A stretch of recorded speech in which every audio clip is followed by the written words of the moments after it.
Bonsoir et bienvenue dans votre émission de Gijón à Rio. Nous sommes le 2 juin 2014, soit 10 jours avant le coup d'envoi du mondial brésilien. Après les deux participations consécutives donc, en 82 et 86, l'Algérie a dû patienter 24 longues années avant de se requalifier à la Coupe du Monde. 5 éditions sans les Verts, des Verts et des pas mûrs, j'ai envie de dire. Le jeu de mots était facile, mais j'avoue que je n'ai pas pu m'en empêcher. Il sera donc question ce soir du premier mondial organisé sur le continent africain. Un rendez-vous que l'Algérie ne devait et ne pouvait rater en aucun cas. Pour en parler, nous avons avec nous ce soir Lounès Gawawi, l'un des gardiens de but de cette sélection de 2010. Nous avons également avec nous Mustafa Hadden, entraîneur et fin connaisseur du football algérien. Nous avons enfin avec nous notre ami Yazid Wahib, journaliste au quotidien Al Watan. Messieurs, bonsoir et merci d'avoir accepté notre invitation. Merci. Je tiens juste à souligner que notre ami Yazid Wahib a tenu à être présent aujourd'hui malgré une grippe qu'il a clouée au lit, ça fait un peu plus d'une semaine. Donc encore une fois, merci Yazid. Je te remercie. Voilà, messieurs, je ne sais pas si vous allez être d'accord avec moi, je pense que si, pour dire que ce qui a marqué les Algériens le plus en 2010, ce n'est pas tant cette participation en phase finale que la qualification arrachée dans des conditions très particulières et sur lesquelles nous allons revenir tout à l'heure. Alors, est-ce que vous êtes d'accord avec moi, Lounès Gawawi? Oui, je suis tout à fait d'accord avec toi. C'était une aventure extraordinaire, surtout quand on voit tout le peuple algérien, après un match, il sort dans les rues pour défiler, pour crier Vive l'Algérie. Donc c'était un peu spécial cette qualification. Mustafa? Oui, elle est un petit peu particulière cette qualification en 2010 dans la mesure où il y a eu une très longue traversée du désert. Donc c'est doublement mérité. D'abord la longue absence, la qualification et bien sûr aussi la participation qui a été somme toute honorable. Très bien. Vous me tendez la perche, puisque vous parlez de cette absence. Selon vous, comment expliquer cette très longue absence d'une aussi prestigieuse compétition comme le mondial de football? Question difficile, Mustafa. Non, dans la mesure où il y a eu beaucoup de facteurs négatifs qui ont disons, motivé cette traversée du désert. J'en parle rapidement. Il y a eu la fameuse décennie noire. Il y a eu également un départ massif des joueurs locaux qui avaient un niveau, vraiment un niveau supérieur. La preuve, ces joueurs se sont expatriés et ont joué dans des clubs européens très, très huppés. Donc c'est peut-être essentiellement ces deux aspects qui ont fait qu'il y a eu cette traversée du désert. Yazid, votre avis sur la question? Vous qui aviez suivi cette équipe depuis très longtemps et de très près aussi, cette équipe nationale, votre avis sur cette absence? Je partage un peu l'avis exprimé par mon ami Mustafa. J'estime qu'il y avait des raisons endogènes et exogènes. D'abord, l'équipe nationale a participé deux fois consécutivement à la Coupe du Monde, à la faveur de l'existence d'une génération de footballeurs talentueux qui étaient présents en 82 et en 86. Bien, oui. Ensuite, l'Algérie est tombée dans ces mauvais travers. Peut-être qu'on avait pensé à l'époque que rien ne pouvait nous arriver. Après deux qualifications à la Coupe du Monde, l'essentiel, quelque part, a été oublié, c'est-à-dire de continuer à travailler pour perpétuer la présence dans cette compétition majeure. Il y a un facteur aussi important qu'on a tendance à oublier, c'est que pendant ce temps-là, des pays africains ont bien progressé, à l'image, par exemple, du Cameroun, qui nous a supplantés à la fin des années 80. Au début des années 90, le Cameroun a participé à la Coupe du Monde, a gagné un match contre l'Argentine, a presque atteint les quarts de finale. Il ne faut pas oublier que l'Algérie n'est pas la seule équipe sur le continent africain. ce qui est étonnant, Yazid, si vous permettez, c'est que nous nous qualifions à un moment où il n'y avait que 2 représentants pour le continent africain et on n'y arrivait plus alors qu'on avait après droit à 5 représentants. Parce que C'est quand même paradoxal. oui, bien sûr, mais parce qu'entre-temps, il n'y a pas eu assez de travail, je pense. Il n'y a pas eu peut-être une politique hardie pour permettre à l'équipe nationale d'être présent le plus souvent en phase finale de Coupe du Monde. C'est vrai que quand, à l'époque, la CAN regroupait 8 sélections, l'équipe d'Algérie était la première ou la seconde qualifiée bien avant la fin du premier tour, de la phase aller. Quand il y a eu 16 équipes, il nous est arrivé d'être aux abonnés absents. C'est pareil pour la Coupe du Monde. Je pense qu'il y a des raisons qui nous sont propres. Il n'y a pas eu assez de travail. Nous n'avons pas pu maintenir le rythme. Et en même temps, d'autres pays se sont développés très rapidement.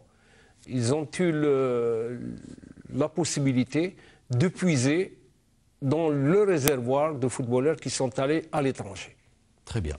Alors, pour revenir à notre sujet, donc ce mondial 2010, pour y participer, l'Algérie doit s'imposer lors du dernier tour qualificatif dans un groupe qui comportait, aux côtés des Verts bien sûr, le Rwanda, la Zambie et surtout l'Égypte. Retour sur ce parcours en images.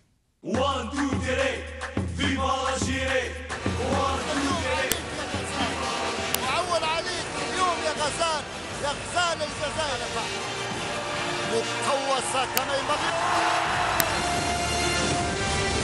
غزال يحاول ويتدخل الحارس لغة الرواندية جمهور يرفع راسه والتسديدات القوية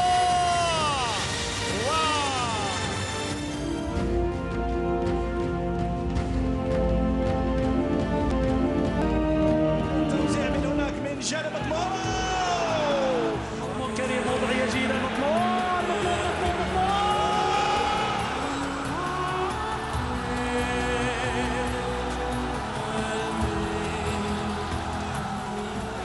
هل يمر وإن يتقدم إلى الأمام بينية رائعة في الوضع التسلل يا سلام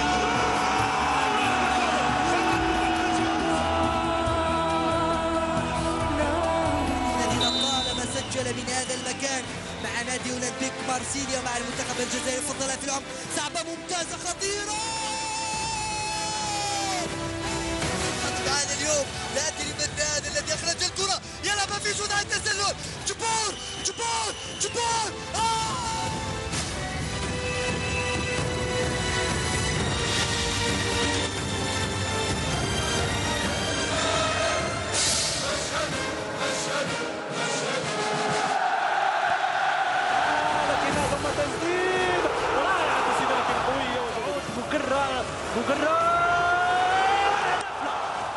كاد يكون الهدف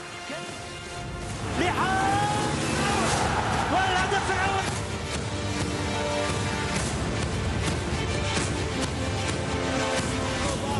الرأسية والتفوق لدفاع المنتخب الجزائري رأسية كانت من بوكر حداني ملعوبة الكرة للقائم الثاني رأسية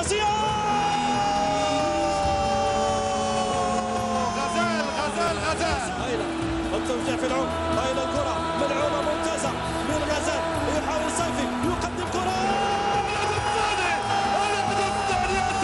نزيل بالحارس فرصة كبيرة للمنتخب الجزائري يستعد كريم جاني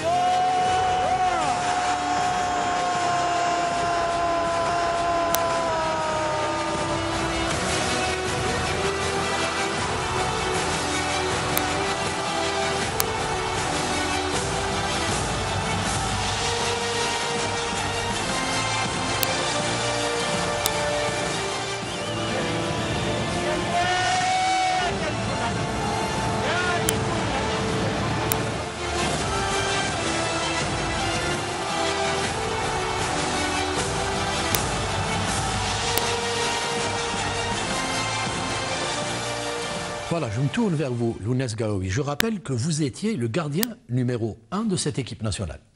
Alors, lorsque vous avez entamé ces qualifs, est-ce que vous croyez vraiment en vos chances? Est-ce que vous vous êtes dit au départ déjà, nous allons partir au mondial sud-africain? Sincèrement, quand je vois ces images, j'ai la chair de poule.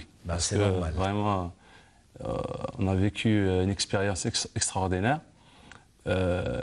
Et puis, pour la qualification pour la Coupe d'Afrique, Coupe du Monde, avant les stages, l'entraîneur nous a parlé que nous, notre objectif, c'était beaucoup plus pour la Coupe d'Afrique. Parce que en 2006, on n'a pas été, en 2008 aussi. Donc, c'était beaucoup plus la Coupe d'Afrique. Mais quand on a commencé les éliminatoires, au fil des matchs, on commençait à croire à la Coupe du Monde. Donc on a dit pourquoi pas, parce qu'on a un bon groupe, de bons joueurs. Et je pense que ça, c'est par rapport à la stabilité de l'équipe depuis 2004. Donc c'est pour ça qu'on a un bon groupe soudé. Je peux dire que c'est une famille. Donc le groupe a été extraordinaire. Très bien. Yazid, selon vous, quel a été le véritable tournant dans ces qualifs? Est-ce que c'était la victoire contre l'Égypte, ici à Blida, 3-1, ou ce fameux match gagné en Zambie, 2-0, selon vous? Il y a eu plusieurs étapes. D'abord le match de Blida, c'est vrai. Une seconde mi-temps de rêve, après une première mi-temps moyenne. Il y a eu ensuite le match contre la Zambie, à l'extérieur. Je pense que ça a été le match le plus déterminant, parce que pratiquement il propulsait l'Algérie aux portes du mondial. Mais bien sûr, il restait le match piège du Caire, qui a tourné dans les circonstances que tout le monde connaît à l'avantage de l'Égypte, et qui a donné lieu au fameux match de barrage au Soudan, où l'équipe d'Algérie a arraché brillamment sa qualification à la Coupe du Monde. Mustapha, vous connaissiez bien la majorité de ces joueurs qui évoluaient à un certain moment dans cette équipe. Oui.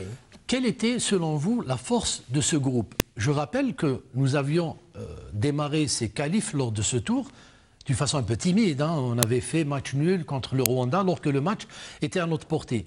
Et puis cette équipe est montée crescendo en puissance. Quelle était sa force?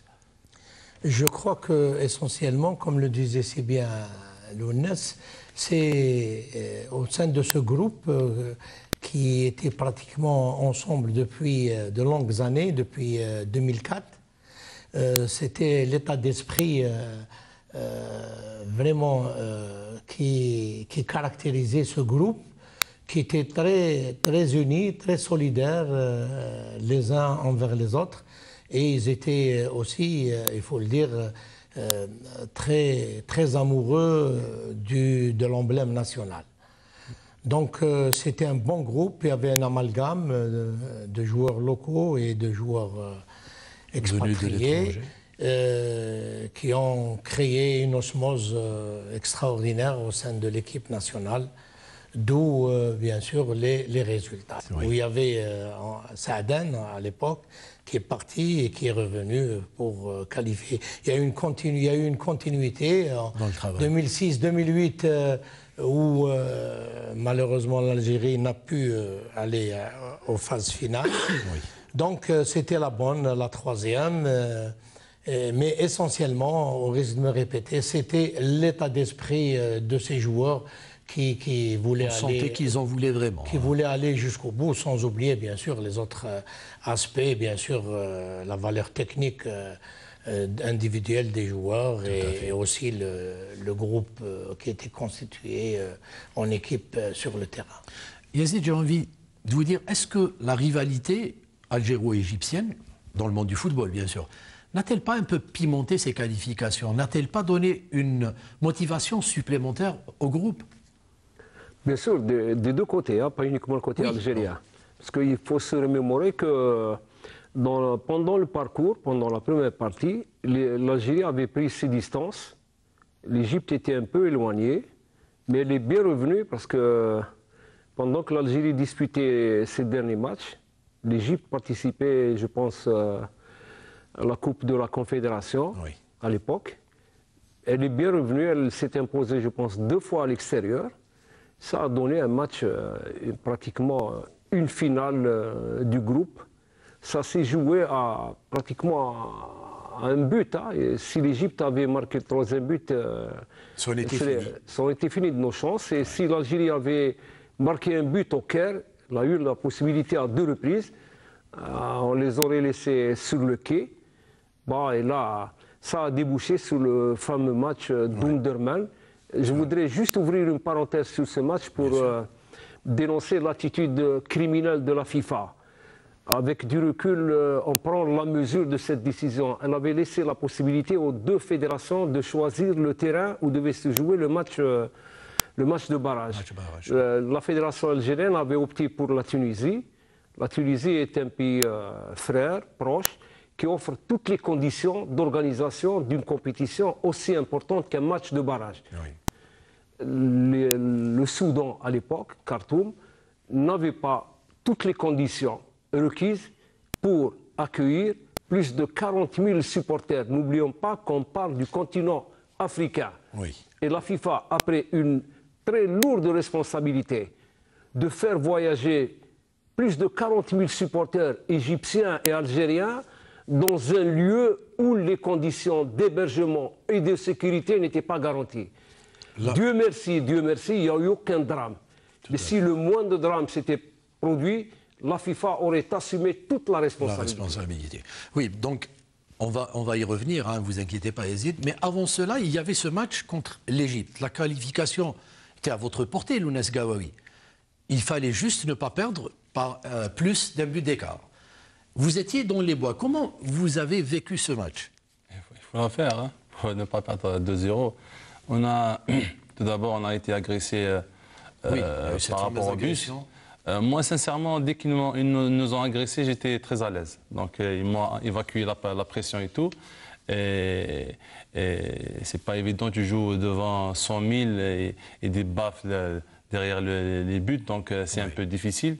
Donc, je peux dire que même à 2-0, on a fait un bon résultat en Égypte avec ces conditions. Mais, alhamdoulilah, on a su comment gérer ce match et on a joué le match d'appui. Au coup de sifflet final, qu'est-ce que vous avez ressenti, vous, les joueurs? Est-ce que vous vous êtes dit, on est passé à côté? Là, je vous parle juste du moment après le coup de sifflet final de l'arbitre. Qu'est-ce qu'il y avait dans vos têtes?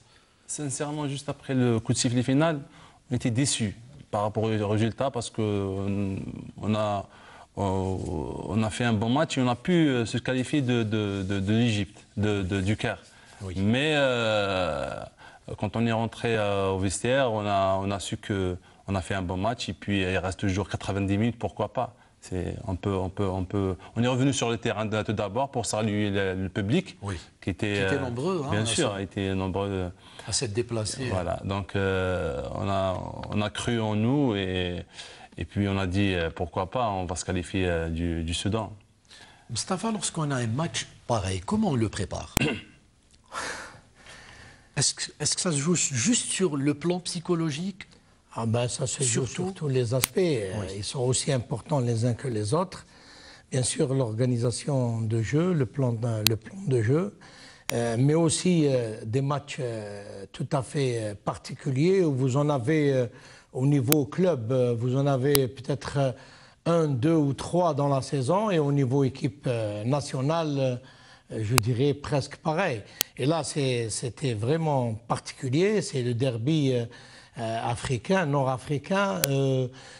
C'était à très peu de choses la qualification. Et dans des situations pareilles, des fois, oui, l'aspect psychologique est prépondérant, mais par moment, Lounès Gawawi vient de le dire, à partir du moment, non, ce n'est pas pour rappeler les faits qui se sont passés que tout le monde connaît, comme le disait Yazid, mais à partir du moment où ils ont été un peu titillés, pour ne pas dire un plus grand mot, oui. Gawawi a évacué toute la pression. Et c'est des situations de jeu exceptionnelles qui sont faites pour le joueur de bon niveau, de haut niveau, pour le transcender dans les matchs. Et c'est ce qui s'est passé. Même si j'ai peut-être un avis contraire sur le match retour de l'Égypte, l'Égypte a fourni une excellente prestation. L'équipe a tenu bon.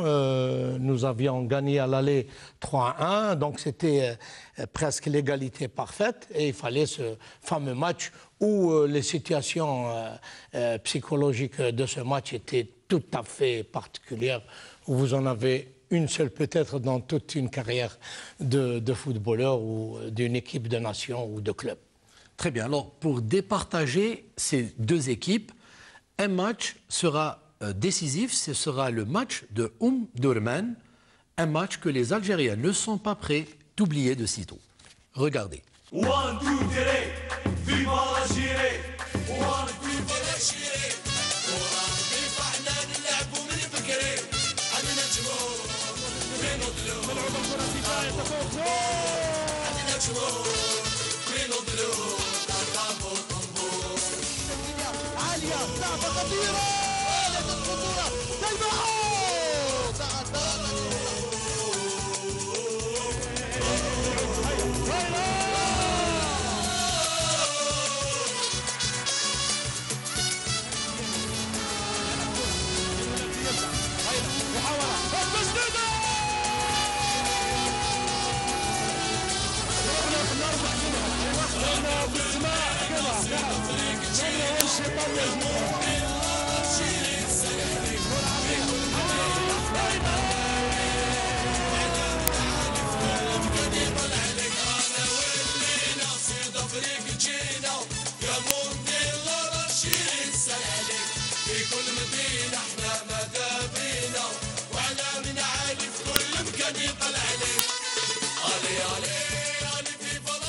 Voilà, je sais que ça a dû vous faire plaisir. En tout cas, moi, je me suis régalé. Lounès Gawawi, vous n'aviez pas joué ce match car, je rappelle, vous étiez suspendu pour cumul de cartons. Comment avez-vous vécu cette rencontre? Bon, tout d'abord, quand on est descendu de l'avion, au Soudan, on se sentait chez nous. Oui. Parce que les Soudanais, vraiment, ils nous ont soutenus. Et puis, quand on s'entraîne là-bas sur le terrain, le stade est plein des Soudanais, donc là, il n'y a pas de problème. Mais personnellement, jouer un match, mieux que le voir de l'extérieur. Sincèrement, c'est difficile de le voir de l'extérieur. J'étais un peu stressé, donc c'est difficile de voir du banc de touche que d'être sur le terrain. Très bien. Alors, j'ai envie de vous poser une question, Mustafa. On dit que les Égyptiens, bon, ils sont connus pour ça, hein, pour être des as de la provocation. Et souvent, ils nous font sortir du match. Hein. Ils y ont toujours réussi. Certains ont dit le fait qu'il y ait des joueurs, cette fois-ci, qui évoluent dans de grands championnats à l'étranger, peut-être que c'est grâce à ça qu'on n'a pas pu être déstabilisé, qu'on n'est pas rentré dans leur jeu et qu'on a pu quand même se qualifier après ce match d'Omdurman. Est-ce que vous êtes d'accord? Vous savez, c'est de bonne guerre. Quand vous avez de la provocation de l'adversaire, de la part de l'adversaire, qu'il soit joueur, public ou même presse. D'ailleurs, c'est ce qu'il y a eu un petit peu quelque part avant ce match. Mais il appartient bien sûr aux joueurs de rester calmes, d'encaisser ce qui n'est pas aisé, il faut le dire. Mais il faut gérer. Peut-être aussi, on a pu le faire par certainement le travail psychologique qui a été effectué par le staff de l'époque. Peut-être aussi quelque part, comme vous le dites, des joueurs qui étaient, disons, à l'extérieur de cette atmosphère et qui sont venus et qui ont pu, disons, gérer cet aspect combien important dans une rencontre de football. Alors, juste pour l'histoire, il faut rappeler qu'il n'y avait pas que les Soudanais qui vous ont soutenu. Hein. Il faut rappeler qu'il y avait des milliers d'Algériens qui se sont déplacés. Rappelez-nous un peu comment se sont passées les choses, Yazid Wahib. Oh, c'est une première sur le continent africain.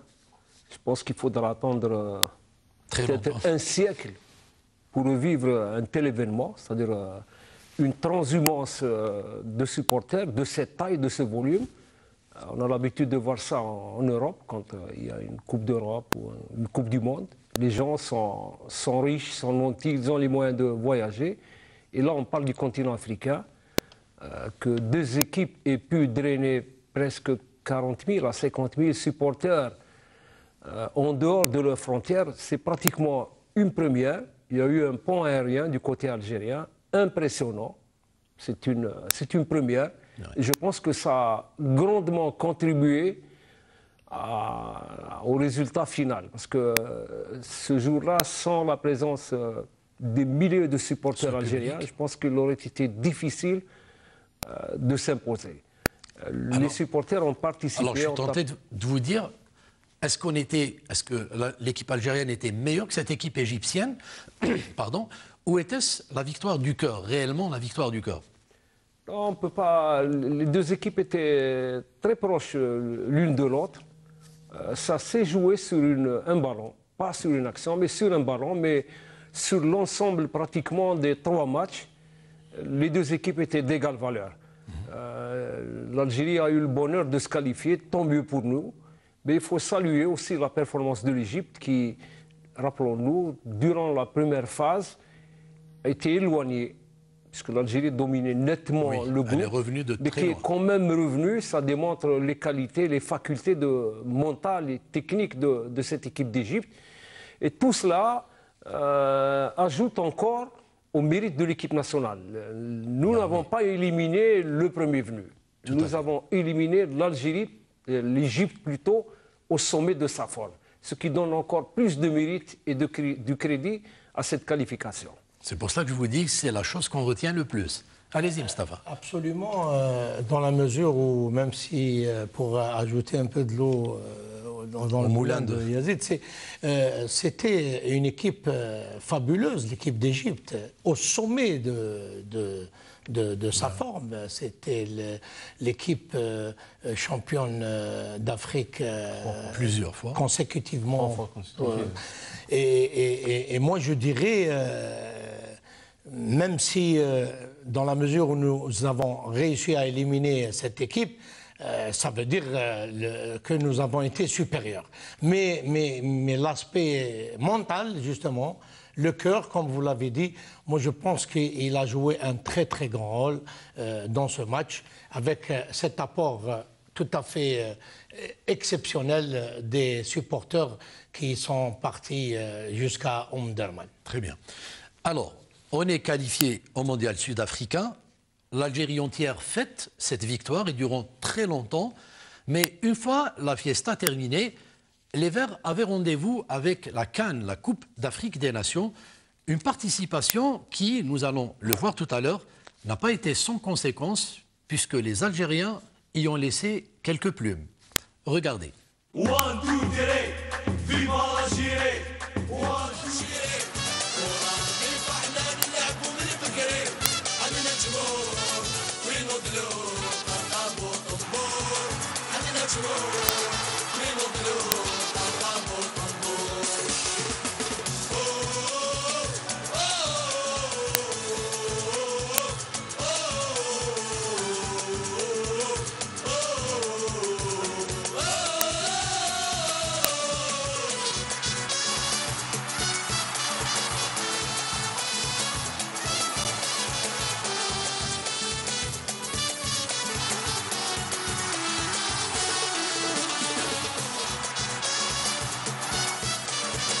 Voilà.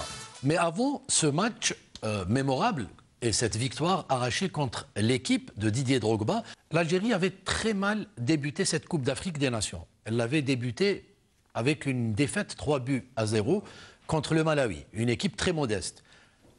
Qu'est-ce qui s'est passé après, Gawawi? Vous qui étiez justement... J'ai eu une malchance, moi. Après les 2 cartons jaunes, je n'ai pas participé au match barrage. Donc j'ai eu une blessure. Bon, j'ai une appendicite. Oui. Donc j'étais évacué à... Vous êtes fait opérer. Ouais, à Paris. D'ailleurs, je tiens à remercier une fois le président de la République, celui qui m'a pris en charge. Et puis, j'ai mal digéré la défaite qu'on a commis contre le Malawi 3-0. Ouais. Je pense qu'il y a des raisons peut-être, parce que j'ai laissé en Angola une équipe qui était bien, un bon groupe. Donc sûrement parce que quand je les rejoignais en Angola, ils m'ont parlé de ce match. Parce qu'il y avait beaucoup de chaleur, il y avait beaucoup d'humidité, donc c'était peut-être le climat. Puis après, on a pu redresser la barre et on a fait de bons matchs. Mustafa Haddan, quelle évaluation faites-vous de cette participation? Ne nous a-t-elle pas, en fin de compte, coûté très cher? Je parle des blessures que l'équipe, justement, a dû subir durant cette Coupe. Non, pourquoi dans une... C'était un bon test avant une Coupe du Monde? Pardon? Était-ce un bon test avant une Coupe du Monde? Ah ben, certainement, c'est des compétitions tout à fait différentes et surtout que les deux compétitions étaient éloignées l'une de l'autre. La finale, c'est janvier, la phase finale de Coupe d'Afrique et la Coupe du Monde, c'est l'été. Donc non, moi je dirais que c'est une compétition à laquelle l'Algérie a participé en réalisant des résultats probants qui n'ont pas été réalisés jusque-là depuis très longtemps. Bien au contraire, je dirais que ça aura servi de préparation pour l'ultime compétition qui est la Coupe du Monde. Nous sommes parvenus au quart de finale, aux demi-finales, ce qui n'est pas une mince affaire dans le carré d'as. Et nous avons éliminé, entre autres, une équipe tout à fait redoutable. C'était la Côte d'Ivoire, favori et au sommet de son art à l'époque, avec des joueurs extrêmement talentueux. Et l'Algérie a réussi à les battre, et de quelle manière? Parce que nous étions menés, si mes souvenirs sont bons, et nous sommes revenus à la marque pour finalement l'emporter devant la Côte d'Ivoire. Voilà. Et Yazid, on dit souvent, je ne sais pas si c'est à juste titre ou pas, pour réussir son mondial, il faut peut-être rater sa CAN. Est-ce toujours vrai? Non, mais la CAN 2010, c'est comme le verre à moitié plein et à moitié vide. Parce que n'oublions pas que l'Algérie a subi 2 revers, 2 cuissons revers. Le premier contre le Malawi, 3-0. Et la défaite le second contre l'Égypte, 4-0. Ponctué par un modeste match nul contre l'Angola. Oui. Et 2 victoires. Une contre le Mali et surtout une victoire contre la Côte d'Ivoire 3-2. Bon, je pense que c'était un bon tournoi pour préparer une Coupe du Monde. L'équipe nationale a fait ce qu'elle a pu dans les moments où elle était. C'est-à-dire qu'elle revenait en Coupe du Monde. Bon, je pense que tous les esprits étaient pratiquement tournés sur la Coupe du Monde. Il est difficile de jouer 2 grandes compétitions la même année. Tout à fait. Et avoir de l'ambition et faire des résultats sur 2 compétitions, il faut être une très forte sélection. L'Algérie ne l'était pas en 2010 d'ailleurs. Elle a fait ensuite une Coupe du Monde tout à fait honnête, sans plus, sans éclat. Mais elle aurait pu, je pense, avec une bien meilleure préparation, elle aurait pu quand même faire un peu mieux en Coupe du Monde. Là, vous me tendez la perche pour parler de cette préparation. On est maintenant très loin des nombreux matchs qu'on disputait, comme en 82 et 86. Quelques rencontres à peine au programme, des rencontres résumées. On revient juste après. دليل على أن المنتخب الجزائري أصبح عنده ربما قيمة كبيرة لدى المنتخبات الوطنية المختلفة. ومنع يحاول دخول منطقة العمليات، مكلور تبقى لصالح كرة، هذه مكلور يفتح والحرب.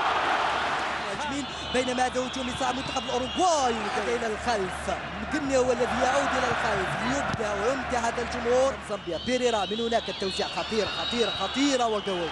حسب التقنيين الهولنديين اللي وضعوا هذا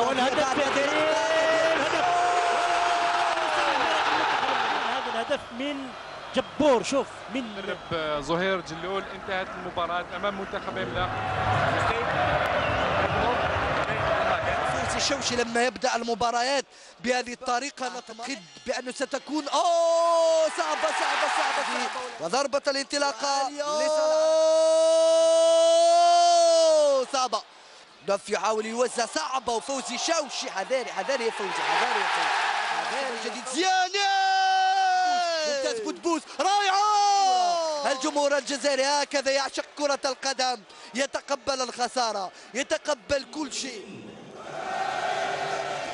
تفاعلت مع اللقطة أكثر من اللزوم لأننا فعلا نريد أن يسجل على بهذه الكرة.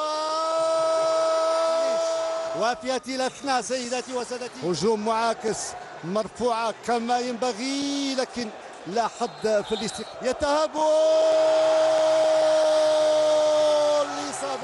Messieurs, était-ce suffisant pour préparer un mondial? Avec à peine quelques matchs, je rappelle, on a eu une défaite contre l'Irlande 3-0, une victoire très difficile contre la modeste équipe des Émirats Arabes Unis, un but sur penalty en plus. Était-ce suffisant pour préparer un rendez-vous comme le mondial? Je ne pense pas, et la suite l'a C'était prouvé. faute de quoi, Yazid? C'était pas une faute de moyens, puisque tous les moyens étaient mis à la disposition de l'équipe nationale. On n'arrivait pas à trouver de sparring partner? Pourtant, en 1981, l'équipe nationale, avant la Coupe du Monde, avait joué plusieurs matchs amicaux contre de grands clubs et de grandes sélections. La tendance s'était inversée au cours des dernières décennies. Avant la Coupe du Monde, on se contente de 1 ou 2 matchs contre des adversaires de second rang. Je pense que la raison, il faut aller la demander à ceux qui veillent sur le destin de l'équipe nationale au plan administratif et au plan technique. Ouais. Parce qu'il est inconcevable d'aller préparer une Coupe du Monde contre des seconds couteaux. Alors qu'une compétition comme la Coupe du Monde requiert de la présence et des matchs, de nombreux matchs contre des adversaires de valeur. Ce n'a pas été le cas, malheureusement, c'est la dernière fois. Lounès Gawawi, comment vit-on le fait de se sentir un peu écarté? Je parle, par exemple, du fait de choisir les 23 joueurs. Il y a des joueurs qui se sentent écartés, pourtant ils ont contribué largement à la qualification de cette équipe. Et puis ils se sentent écartés. On vit comment? On se fait une raison, on l'accepte? D'abord, ce problème, il a commencé... C'est un problème récurrent. Hein, c'est un problème qui a commencé juste après le match de la Serbie qu'on a joué, ici à Alger. On a perdu, je pense, 3-0.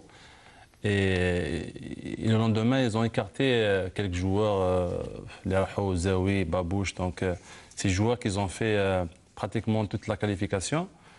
Donc, ils l'ont écarté. Il a ce geste-là et il a laissé des séquelles par rapport à l'équipe. Parce que je disais au début qu'on était vraiment un groupe soudé et tout. Et puis, moi et Yazid, c'était juste avant les mondiales. Donc même les joueurs commencent à se poser des questions. Est-ce que notre sort ça sera comme ça d'ici 10 ans? Ben oui. Donc ça a créé un peu la zizanie dans le groupe.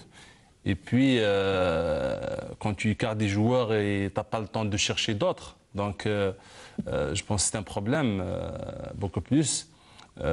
Et 2 matchs avant le mondial, je ne pense pas que ce soit insuffisant pour préparer le mondial. Tu sais, le mondial, c'est le haut niveau.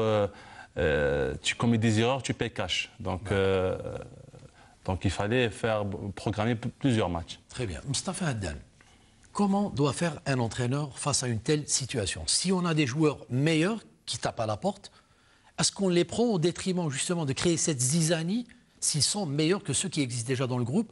Ou on choisit plutôt cette stabilité, cette cohésion qui est entre le groupe? Ça dépend de la philosophie de l'entraîneur en place. Oui. Moi, je choisirais la deuxième solution. C'est l'aspect collectif, la cohésion et les automatismes des joueurs qui sont présents dans l'équipe depuis de longs mois et peut-être même depuis 2 années ou 3. C'est Après, je pense que c'est les résultats qui parlent d'eux-mêmes. Hein. Prenons l'exemple, par exemple, d'Aimé Jacquet, qui a eu le courage d'écarter pas mal de joueurs cadres de l'équipe de France à un certain moment, et les résultats lui ont donné raison. Oui, parce qu'il y avait sa philosophie, il avait sa vision. une vision bien claire et il est allé jusqu'au bout avec à la clé une Coupe du Monde. Même si on va peut-être déboîter avec ta permission du cadre, connaisseurs en équipe nationale, l'impression que j'ai en tout cas est que beaucoup de connaisseurs de football, tout département confondu, c'est-à-dire presse, entraîneur, on a la tendance, on a opté pour rechercher toujours à une dizaine de jours de l'ouverture du mondial, l'oiseau rare qui vient renforcer l'équipe nationale. Moi, je pense que c'est le match livré contre l'Arménie. Ça aurait dû être beaucoup plus une répétition du plan de jeu, de l'organisation générale de jeu, que de superviser à ce stade, à 10 jours de l'ouverture du mondial. C'est un point de vue, encore des joueurs, parmi lesquels il y a eu des joueurs qui sont venus en équipe nationale et qui sont apparus en équipe pour la première fois. Oui. Combien même le joueur, sans mettre en valeur, bien sûr, en doute la valeur des joueurs, des uns et des autres, mais est-ce que c'est une... Donc moi, pour répondre à la question, j'opterai plus pour la stabilité, pour les automatismes de l'équipe, pour asseoir déjà le plan de jeu de l'équipe, à moins que ce soit une stratégie de la part de l'entraîneur pour un peu de toutes les manières, les futurs adversaires. On y reviendra lors du dernier numéro, lundi prochain, de toutes les manières, pour faire le point sur cette participation au mondial brésilien. Mais en attendant, on est au mondial sud-africain. Et là, l'Algérie, pour son premier match, devait affronter la Slovénie, un match qu'elle ne devait en aucun cas rater. Et pourtant, le match s'est terminé par un score en notre défaveur, 1-0. Comment expliquez-vous cette défaite, Yazid ou Mustafa? Une défaite pas logique, mais une défaite amère parce que pratiquement elle met d'entrée la pression sur l'équipe nationale qui devait réagir face à l'Angleterre et ensuite les États-Unis qui sont deux gros morceaux. Oui. Je pense que sur le match de Paulo Coelho, il y avait suffisamment de place pour empocher les 3 points. La Slovénie n'était pas un foudre de guerre. Bon, elle a empoché les points de la victoire sur un tir anodin, un ballon flottant et une mauvaise appréciation du gardien de l'époque, Chouchi. C'est tout. C'est que nous n'avons pas vu grand-chose ce jour-là. L'équipe nationale était timorée, était craintive. Bon, le résultat est somme toute, je pense, logique. À la limite logique. Parce que... Mais est-ce qu'on peut expliquer cette défaite, Mustafa Haddan, par la bourde de Chouchi, il faut le dire, et ce fameux carton rouge, disons-le, stupide de Rzel? Non, c'est des actions qui peuvent arriver dans le match à tout moment et pour n'importe quelle équipe. Mais l'analyse plus globale dit, avec beaucoup de recul aujourd'hui, que effectivement nous n'avions pas osé. C'était une équipe craintive qui refusait d'aller vers l'avant, un plan de jeu plus défensif qu'offensif. Maintenant, la bourde de Chouchi, à tous les niveaux, on peut la commettre. Tout à fait. Même si, pour ce but-là, c'est mon avis personnel, puisque j'étais même présent, il aura manqué pour ce but, Chouchi aura manqué de fondamentaux dans la formation du gardien de but. Tout à fait. Ouais, tout à fait d'accord. Gawawi. Et même si les ballons les plus redoutés, Gawawi peut me contredire, les plus redoutés pour les gardiens, c'est le ballon qui vient, comme il dit, en flottant et qui vous plonge à 1 mètre ou 2 mètres avant la ligne de but. Tout à fait. Ça, c'est des ballons extrêmement dangereux. Et il aura manqué, parce qu'à mon sens, pour ce ballon-là, techniquement parlant, il devrait aller à la rencontre de ce ballon. Il a fait une mauvaise lecture, le ballon a rebondi et puis il a mal pris. Et Yazid voulait rajouter quelque chose? Oui, il y a un aspect que nous avons occulté durant la dernière Coupe du Monde et qui est lié au problème récurrent du manque de compétition de nos joueurs. Lequel? Il y a eu à l'époque un paquet de joueurs qui ne jouaient pas en club, qui ont été sélectionnés et pris en Coupe du Monde. Sur place, nous avons vérifié, pièce à l'appui, qu'un joueur qui n'est pas préparé, qui manque de compétition, ne peut pas participer dignement à une Coupe du Monde. Nous l'avons payé chèrement, que ce soit contre la Slovénie, il n'y a pas eu, les joueurs n'ont pas pu élever leur niveau, contre l'Angleterre et surtout contre les États-Unis, où pratiquement la moitié de l'équipe était cramée. Décimée, oui. Et c'est pour cela qu'il faut qu'à chaque fois, avant d'aller en Coupe du Monde, il faut faire très attention sur la forme et le niveau des joueurs. On prend les joueurs qui sont au sommet de leur forme. Tout à fait. Compétitive surtout. On ne peut pas s'amuser à prendre des joueurs en Coupe du Monde. Il y avait beaucoup de facteurs, il y avait beaucoup de trucs sur l'aspect psychologique. Oui, comment vous avez vécu cette défaite dans le groupe? Non, avant la défaite, déjà, au sein du groupe, il n'y a pas cette complicité qui était déjà avant par rapport à l'écartement des joueurs. Donc, on a l'habitude de... pas mal de joueurs ont rejoint le groupe. Bien sûr, c'était beaucoup plus la complicité. C'est pas comme avant. Il y avait, et puis sur le match, c'était un match, comme j'ai dit, un match équilibré. Ça jouait sur des petits détails. Donc, le gardien de but a fait une bourde. Et comme a dit Cheikh, c'est vraiment ça, on apprend à la formation quand on était jeune, donc on l'a payé cash, on a perdu 1-0. C'était dû à ça. Contre l'Angleterre, et là je vous rejoins, on avait l'impression que nous n'avions pas joué pour gagner, mais nous avions joué pour ne pas perdre. N'était-ce pas le sentiment que vous aviez vous aussi? Oui, mais on n'a pas osé encore une fois contre l'Angleterre. Il faut se replacer dans le contexte de l'époque. L'équipe d'Algérie sortait d'une défaite contre la Slovénie. Oui. Elle affrontait l'Angleterre dans un magnifique écrin, un stade magnifique, construit pour la circonstance. Jouer l'Angleterre, c'est pas rien. C'est vraiment un événement dans la carrière de nos joueurs. Bien sûr, ce n'était pas à l'équipe d'Algérie de faire le jeu, c'était beaucoup plus aux Anglais de faire le jeu. Oui. Ce jour-là, bien sûr, ils n'ont pas été supérieurs à l'équipe d'Algérie, bien au contraire.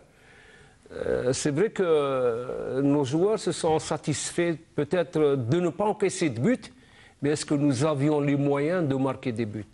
Et là, je reviens toujours sur la forme et le niveau des joueurs. Et c'est vrai qu'on si nous avions des joueurs qui avaient toutes leurs aptitudes, je pense qu'on aurait fait la décision. Parce qu'au bout de 30 minutes de jeu, il y avait des confrères européens qui étaient assis à côté de nous et qui ne cessaient de nous dire que, sans citer le nom des joueurs, il est cramé. X est cramé, Y est cramé. C'est vrai que, mis à part 1 ou 2 joueurs, notamment Belhadj qui avait fait un match magnifique ce jour-là, il était en pleine forme.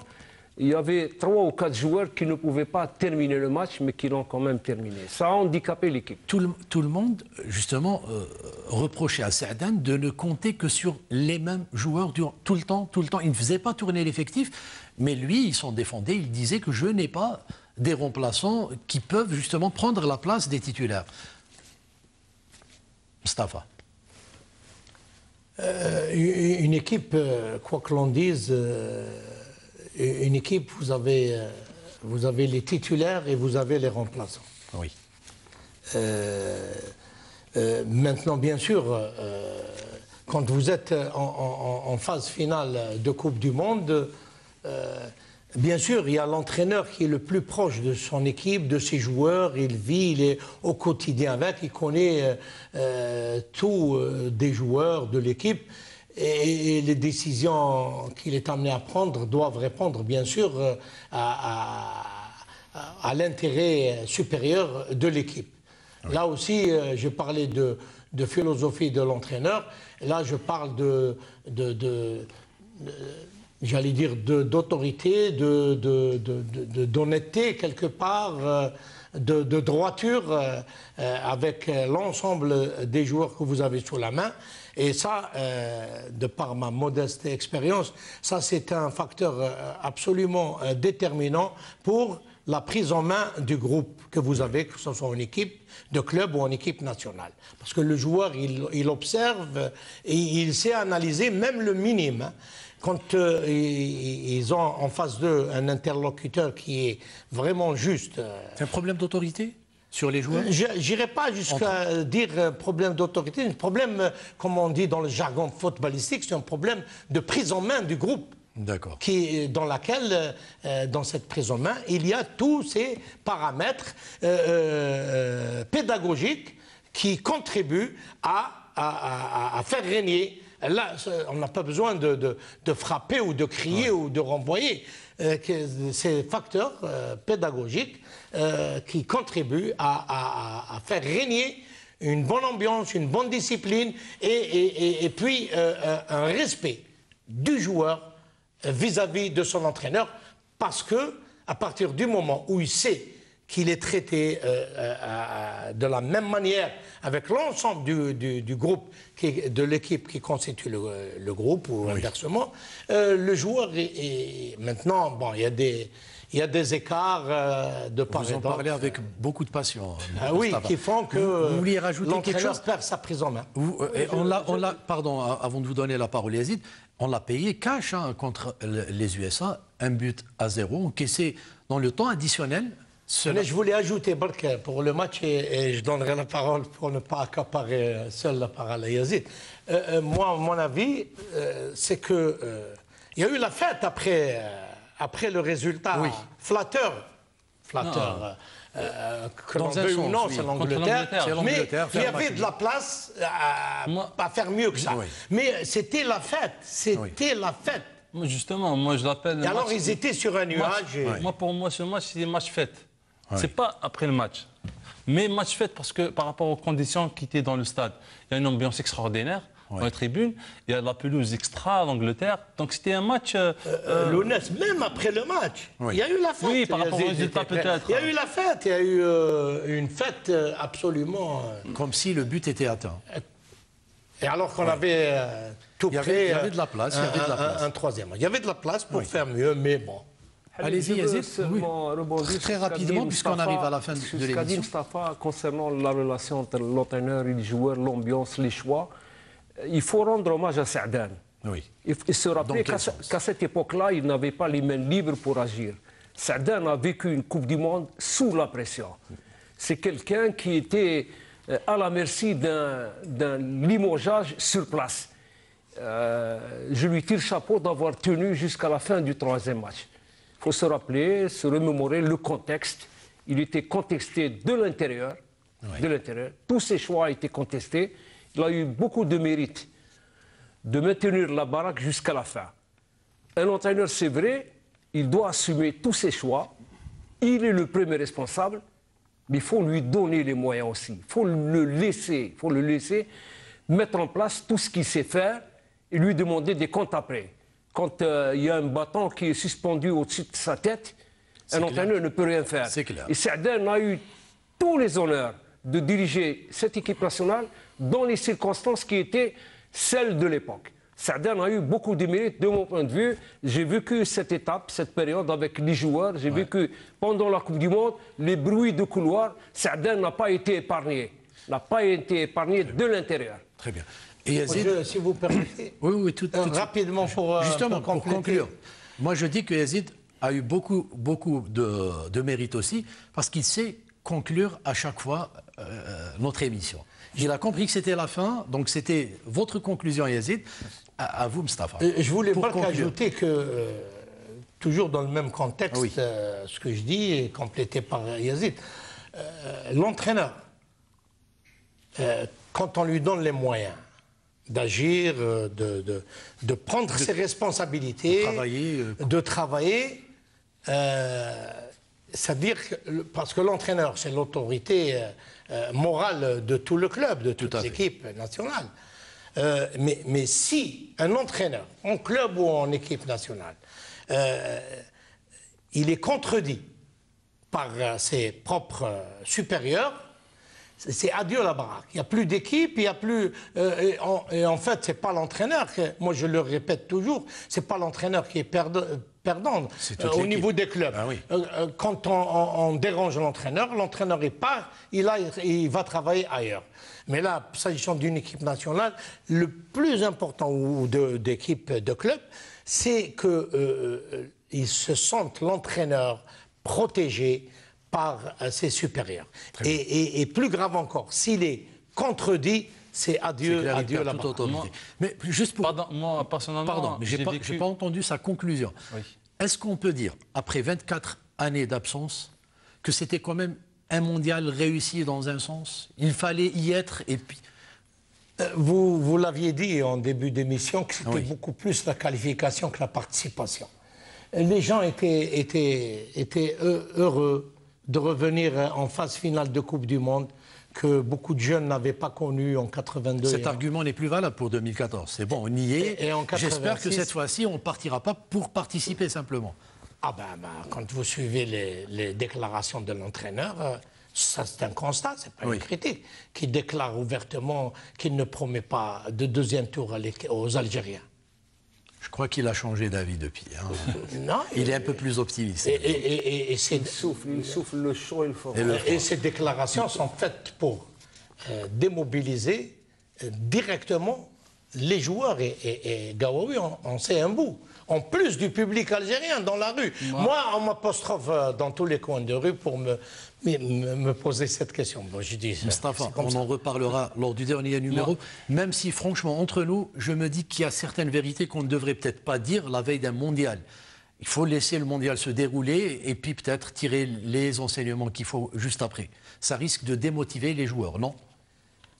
Ils sont démotivés, mais on est en phase finale quand même. Oui. Mais il y a un risque autre, celui de dire après coup. Les gens vont vous dire pourquoi vous ne l'aviez pas dit. On n'a plus le temps de rectifier le tir. On est la veille d'un mondial. Ce n'est pas dans une dizaine de jours qu'on peut à la limite rectifier le tir. N'est-ce pas, Yazid? Bien sûr. On ne peut pas préjuger de ce qui va se passer en Coupe du Monde. Sûr. Si demain l'équipe nationale gagne 2 matchs ou 3 matchs, se qualifie pour le second tour, on va tous sauter au plafond. C'est clair. Mais si l'équipe nationale rentre gros après le premier tour, on va encore faire son procès. Attendons la participation de l'équipe nationale pour faire ensuite le bilan. Très bien. C'est plus raisonnable. Lounès Gawawi, quel souvenir vous gardez de ce mondial 2010 Je rappelle qu'aujourd'hui, il s'agit du mondial 2010. Le mondial, c'est... Pour vous, en tant que joueur... Moi, j'ai vécu une situation unique. C'est-à-dire quand on a affronté l'Angleterre, le coach a donné son équipe type et puis moi, j'étais deuxième gardien de but. À la mi-temps, l'entraîneur des gardiens de but, M. Hassan Belhadji, il vient me dire que tu es troisième gardien de but. Jusqu'à là, je n'ai pas compris pourquoi et qui a décidé ça. Donc, c'est des choses qui se passent. Mais sinon, dans l'ensemble, par rapport à la qualification, à cette ambiance de fête, on a vécu ce bonheur que vous avez donné à tous les Algériens. Bien sûr, c'était quand on voit des images... Vous êtes des héros, je rappelle. Donc, c'était une aventure extraordinaire. On a vécu un moment extraordinaire, surtout avec le peuple algérien qui aime l'équipe nationale et tout le monde est derrière. Très bien.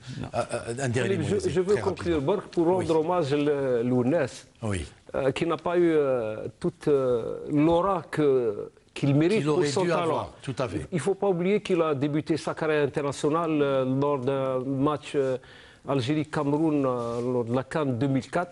Il a remplacé au pied levé le titulaire de l'époque. Non, j'ai participé en 2002 aussi au Mali. Mais c'était le match contre le Cameroun.